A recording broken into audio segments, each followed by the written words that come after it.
Good afternoon, everybody, and welcome to Wood 365. This is Maria, your instructor. Again, my sincerest apologies for our hiccup.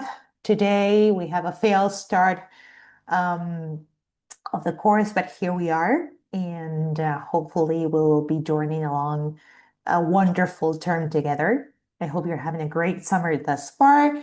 And for you to have a proper context to start this new term in this new course, I'm going to be sharing a presentation with you. So without any further ado, I'm going to be sharing my screen with you. Here we are.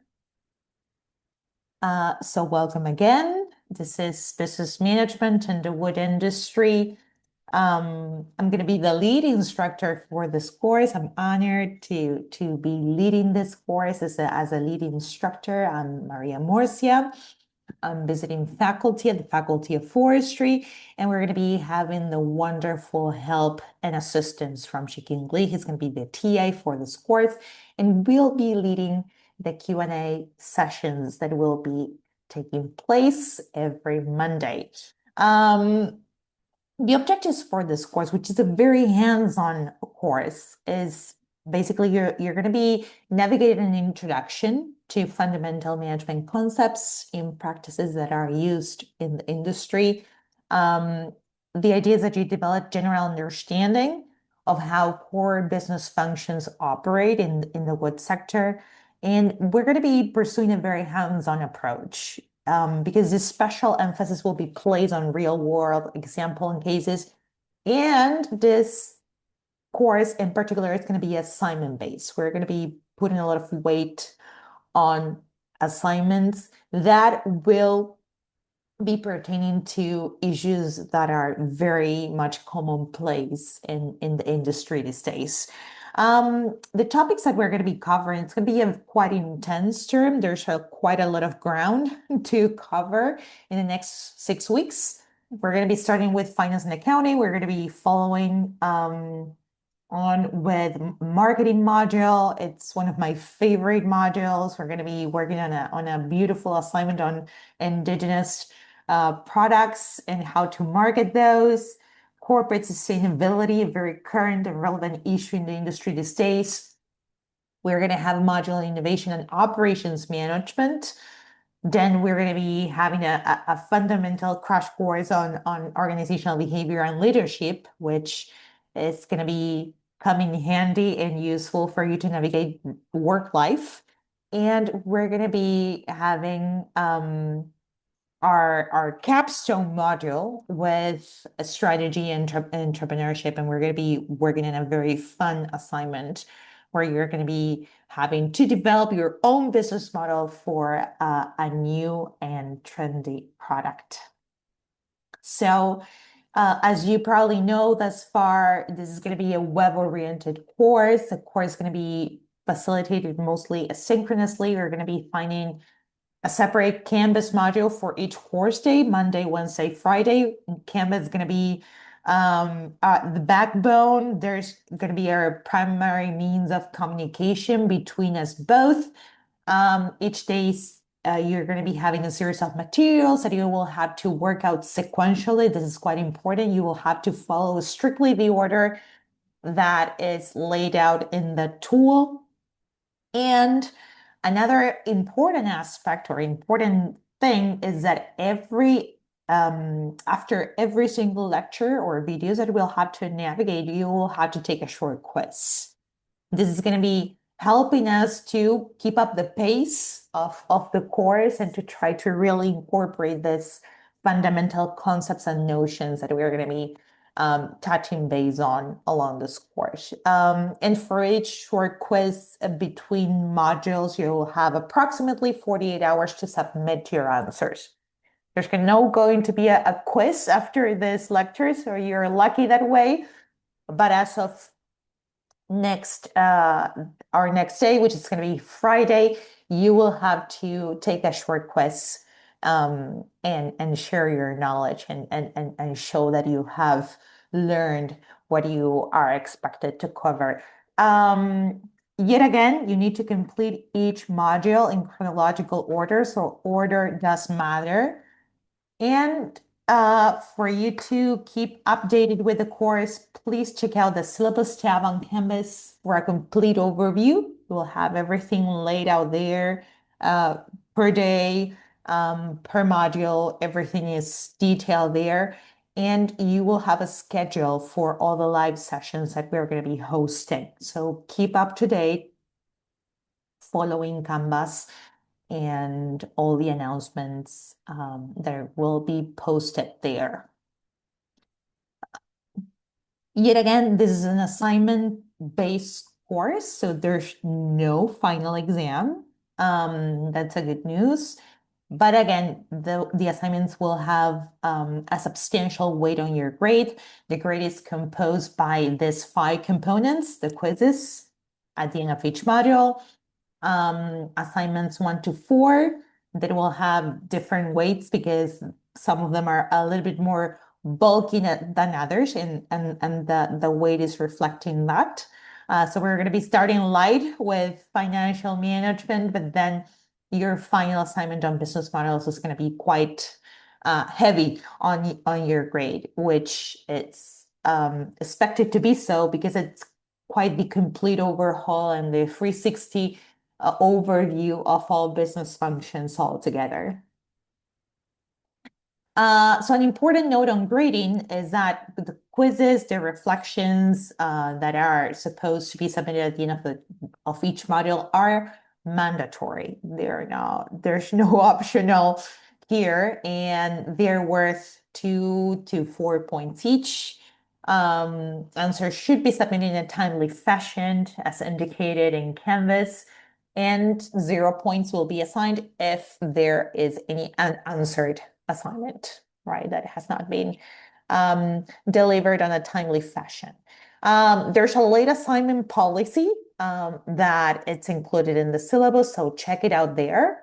But roughly speaking, if you submit an assignment, not a quiz, I mean, quizzes are closed in 48 hours, and then the tool will not allow you to submit any more answers. But for longer, lengthier assignments, like assignment 1 to 4, if you submit a late assignment, then we're going to be discounting 1 point grade every day that you are late on your submission. This is a course textbook. This is Timber by Peter DeVerne and Jane Lister. Peter DeVerne is a professor at UVC in the political science department, so it's a close colleague of us. The book has been written 15 years ago now. Sorry, 14 years ago now. So it sounds a little bit oldie, but it's still very relevant and current. They have done a fantastic job to be able to cover the key sustainability issues of this industry in a very compelling, engaging, and also in a bite-sized kind of yes, it is a bite size in the sense that this is something that you can digest over the course of the next 6 weeks.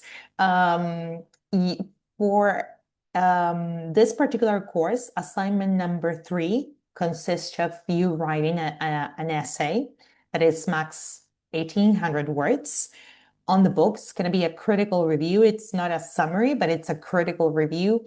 And you have very detailed pointers on how to navigate the assignments and how to go about it. Of course, we're going to be hosting a Q&A session for you to be able to ask any questions and to basically reach out to us if you have any concerns or doubts.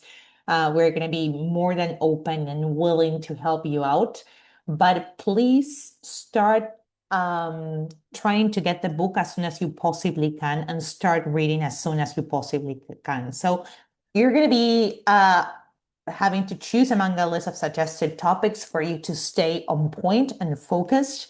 But again, I would like to really underscore this aspect that the book is widely available. You can find it on Amazon, Kindle, Chapters, Indigo. Wherever you go, this book is pretty much widely available. There are copies of this book at UBC Library. So make sure that you access the book and you get a copy as soon as you possibly can. And I'm quite positive that you're going to be enjoying the book quite a bit. So just a few tips on your paper writing. Yet again, this is pretty obvious, but it's always useful to remember this. You are expected to work with academic integrity, which implies that you have to create and express your own ideas. You have to acknowledge all sources of information and complete your assignments independently. So for you to be able to be effective, get started early, avoid panic situations, take notes on what you read, where you found the ideas.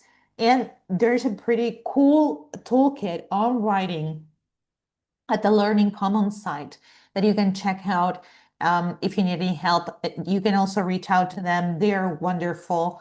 And I'm sure that you're going to be doing a fantastic job. Depending on the major that you're taking, you're more or less used to paper writing assignments. Some of you are super, super used to this. Some of you, depending on your major, you may not. So it might be a little bit something new, but there are plenty of resources across UBC for you to succeed in this type of task. Again, academic integrity involves that we are not going to be allowing any plagiarism situation. And for that, you should always cite direct quotation, taken from sources. Don't forget your quotation marks. Paraphrase ideas and opinions taken from someone else's work should also be cited. And summaries of ideas that have been taken from somewhere else, again, they need to be cited. So you should always ask yourself, is this idea or this argument presented mine? Are these words my own? Can my work be clearly distinguished from the work of others? Of course, you can use AI to polish your grammar and expression. Those are tools that are widely available to you, but we are not going to be tolerating that AI creates the assignment for you. So we should see critical thinking and critical work that have been involved and taken and the effort taken to succeed in this course. We're going to be checking submissions in terms of AI use. You can use AI, but you should disclose it always. So now moving on to the final assignment of this course, which is your assignment on business models. We're going to be proposing you a short list of novel, innovative products that are trending in the industry. Number one is wood pellets. Two is CLT. CER are fibers of nanocellulose. They're cellulose filaments. Number four are prefab homes. These four products very much, summarize the future of the industry, where the future opportunities are lying. So the idea for assignment 4 is that you should choose a product that you would be interested to learn more from a business perspective, from a business management point of view. And you're going to be presenting your analysis on video. Of course, you're going to be having all the frameworks and the tools and a very detailed set of instructions for you to do this. So don't panic. We're going to be holding your hand along the whole journey. So you're not alone in this, but just heads up, this is going to be what the final assignment will be about. And I think that this is quite exciting, and this gives you the opportunity to learn about what's trending in this fascinating industry. So just I'm going to be wrapping up in just a few. So just some final words of wisdom, if I may, or tips for success. Make sure that you complete those course deliverables in a timely fashion. The term is short, it's intense, so it's important to keep up to date. Remember to get the book, Timber, ASAP. Get the course book, the textbook as soon as you possibly can. And of course, start reading it and follow updates on Canvas. That's, again, our primary means of communication. And this will allow you to not to miss any important announcements or updates. Thank you very much for your patience. I appreciate you all being so gracious today. Thank you. And again, welcome on board. That's my email address. Feel free to reach out whenever you need me. I shall see you soon and we will stay in touch. Thank you again for your patience and stay tuned.